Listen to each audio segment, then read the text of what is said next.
حضرت سیدنا علی المرتضیٰ شیر خدا رضی اللہ تعالیٰ عنہ نے بذات خود حضرت سیدہ زینب رضی اللہ تعالیٰ عنہ کو قرآن مجید فرقان حمید کی تعلیم بذات خود دی۔ اب آپ یہ خود سوچئے کہ وہ علی جو یہ فرمائیں کہ میں اگر سورہ فاتحہ کی تفسیر لکھوں تو اتنی لکھوں کہ 10 اونٹ بھی اس کو اٹھا نہ سکیں، اور جو خود اتنے بڑے قرآن کے عالم ہوں کہ گھوڑے کی ایک رکاب میں پاؤں رکھیں اور دوسرے میں رکھنے سے پہلے وہ قرآن پڑھ دیں، اتنے بڑے قاری ہوں، اور جن کو حضرت عائشہ صدیقہ رضی اللہ تعالی عنہا یہ فرمائیں کہ جب تک علی ہے علی سے فتویٰ لیا کرو، مجھ سے مسئلہ پوچھنے بعد میں آیا کرو، علی مجھ سے بہتر جانتے ہیں۔ اتنی بڑی شخصیت نے جب اپنی بیٹی کو قرآن پڑھایا ہوگا، سکھایا ہوگا،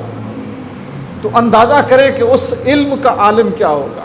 یہ اپنے بھائی حضرت امام حسین کے ساتھ مکہ اور مدینہ سے ہجرت کر کے میدان کربلا میں پہنچی۔ آپ کے 2 بیٹوں کی شہادت ہے میدان کربلا میں، ایک کا نام محمد ہے اور دوسرے کا نام اون ہے، تیسرے بیٹے کا نام جعفر تھا، وہ چھوٹا تھا، اور چوتھی بیٹی کا نام ام کلثوم ہے۔ یہ 4 اولادیں تھیں آپ کی۔ 2 بیٹے میدان کربلا میں شہید ہوئے۔ حضرت زینب رضی اللہ تعالی عنہا اپنے بیٹوں کی شہادت پہ اتنی غمگین اور دکھی نہیں ہوئی۔ تاریخ کربلا میں یہ بات موجود ہے کہ جس وقت حضرت علی اکبر کا لاشا خیموں میں آیا تو حضرت زینب رضی اللہ تعالی عنہ آپ کی حالت غیر ہو گئی۔ کربلا کے بعد حضرت امام زین العابدین نے آپ سے پوچھا، پھوپھی جان آپ کے اپنے بیٹے شہید ہوئے تو وہ حالت، وہ کیفیت، وہ تکلیف، وہ آہوزاری اور چہرے کے اوپر وہ پریشانی اور تکلیف کے آثار نظر نہیں آئے جتنے علی اکبر کی دفعہ نظر آئے ہیں؟ تو حضرت زینب رضی اللہ تعالیٰ نے فرمایا، ایک تو وہ حسین کا بیٹا ہے، دوسرا میں علی اکبر کو دیکھتی تھی تو مجھے یوں لگتا تھا کہ میرے نانا محمد مصطفیٰ آ رہے ہیں۔ وہ شبیہ رسول تھے، صبر کی انتہا۔ اب یہاں پہ میں ایک بات یہ عرض کرنا چاہوں گا کہ جس وقت میدان کربلا میں شہادتیں ہوئیں اور آپ کے خاندان کو اونٹوں کے اوپر کجاووں میں باندھ کر سب سے پہلے کوفہ کے بازار میں لے جایا گیا، تو کوفہ والوں نے جب دیکھا نا کہ آل رسول اور بندے ہوئے اور تکلیف میں، تو وہ رونے لگے اور چیخنے چلانے لگے۔ تو سب سے پہلے حضرت امام زین العابدین نے یہ لفظ بولے کوفہ والوں کو دیکھ کر کہ اے کوفہ والو تنوحونا و یبکونا، کہ روتے ہو، نوحہ کرتے ہو، من ذا الذی قتلنا، کس چیز پر روتے ہو، کس چیز کی تمہیں تکلیف ہے، کون ہے وہ جس نے ہمیں قتل کیا؟ تم ہی تو جنہوں نے ہمیں مار دیا ہے، اور اب روتے اور وویلا کرتے ہو۔ اس کے بعد آپ نے خطاب کیا تھوڑا سا، اور اہل کوفہ کو ان کی بے وفائی اور ان کی جو چاپلوسی تھی اس کا ان کو بتایا کہ تم نے بے وفائی کی ہے اور تم نے ہمیں بلایا ہے اور ہمارے ساتھ دھوکہ کیا ہے۔ جب آپ کا خطبہ ختم ہوا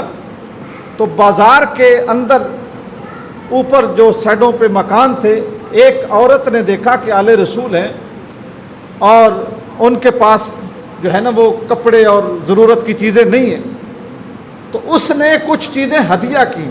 حضرت سیدہ زینب رضی اللہ تعالیٰ عنہ اس کا وہ ایثار دیکھ رہی تھی۔ آپ نے جب اس کا وہ ایثار دیکھا نا اور اس کی طرف سے وہ قربانی اور کوشش دیکھی، تو حضرت زین العابدین جو کوفہ والوں کو ان کی بے وفائی یاد کروا رہے تھے، حضرت زینب کی دیکھیں محبت اور پھر صبر۔ اس عورت نے جب کپڑے دیے اور کچھ چیزیں اور دی کھانے کی، تو آپ نے ان کو بے وفائی کا طعنہ نہیں دیا، اس کی وہ چھوٹی سی عطا اور محبت دیکھ کے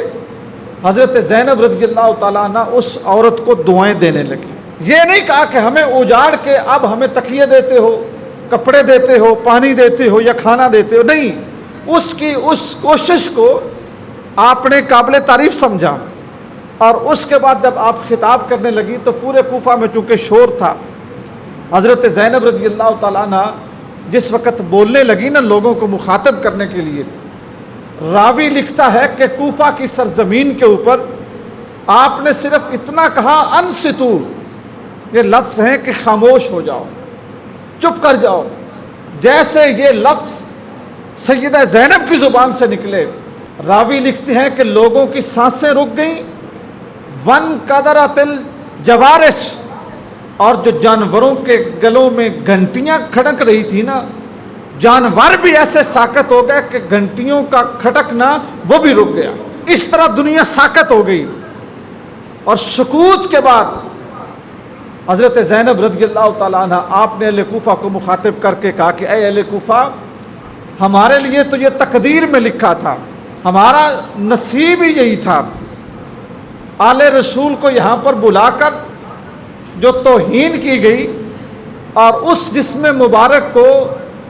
گھوڑوں کی ٹاپوں کے نیچے روندا گیا جس کو رسول اللہ صلی اللہ علیہ وسلم چوما کرتے تھے، اے اہل کوفہ، تمہارا ہم سے روح گردانی کر جانا قیامت تک دنیا اس کو یاد رکھے گی۔ جس وقت آپ نے یہ جملے فرمائے نا، راوی لکھتے ہیں کہ اس کے لیے جو الفاظ، یہ تو میں نے اردو میں بتایا نا آپ، لیکن آپ نے جو عربی کلام کا انتخاب کیا، اہل کوفہ نے اس سے پہلے اتنی اعلیٰ درجے کی عربی سنی نہیں تھی کہ ان لفظوں کے لیے اس طرح کی عربی بولی جاتی ہے۔ بہترین اور جامع انداز میں اپنا پیغام کوفہ والوں کے یہاں پہنچایا۔ یہاں پر بھی ہماری خواتین کے لیے ایک سبق ہے، ان کے لیے بھی ایک درس ہے کہ جس وقت ظلم ہو، حق تلفی ہو، جس وقت تشدد ہو، تو چپ کر کے بیٹھ جانا، زبان بھی نہ کھولنا، صرف اور صرف یہی صبر و رضا نہیں ہے۔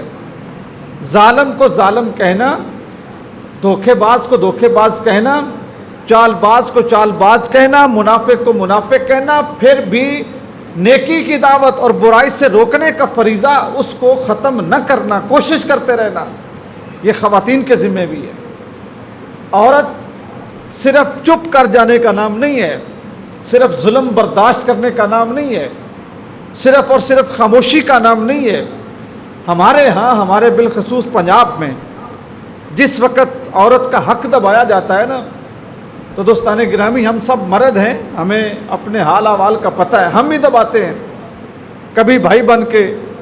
کبھی باپ بن کے، کبھی خامد بن کے، ہم بھی عورتوں کا استحصال کرتے ہیں۔ اگر کوئی عورت اپنا حق مانگے تو یہ تقاضا نہیں ہے کہ اس کی زبان کاٹ دی جائے، یہ مردانگی نہیں ہے کہ اس کا منہ بند کر دیا جائے،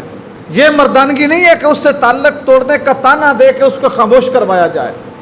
اگر عورت اپنا حق مانگتی ہے،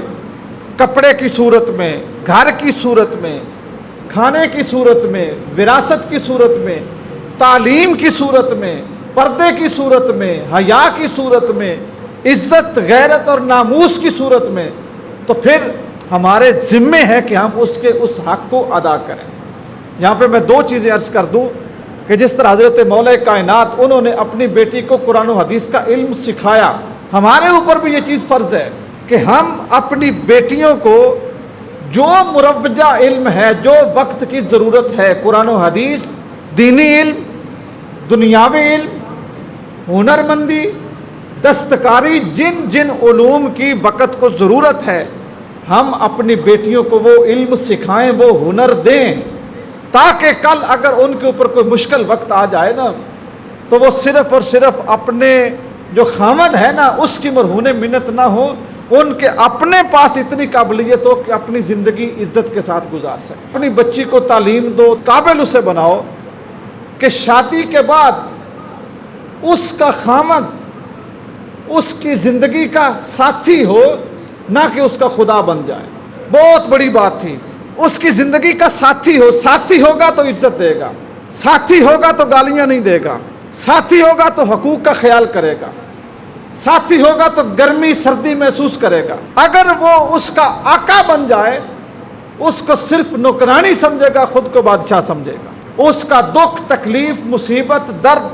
اس کی سہولت، آسانی، نیند، سونا، جاگنا، کپڑا، کھانا، پینا، اس کا احساس نہیں کرے گا، صرف اپنا حق جتائے گا کہ میں تیرا خامد ہوں، میں تیرے لیے یہ کرتا ہوں، تم میرے لیے کیا کرتی ہو۔ تو آج کے دور میں اس واقعے کو سامنے رکھ کے یہ آپ سے عرض کروں گا، اللہ نے آپ کو بیٹیاں دی ہیں، اپنی بیٹیوں کو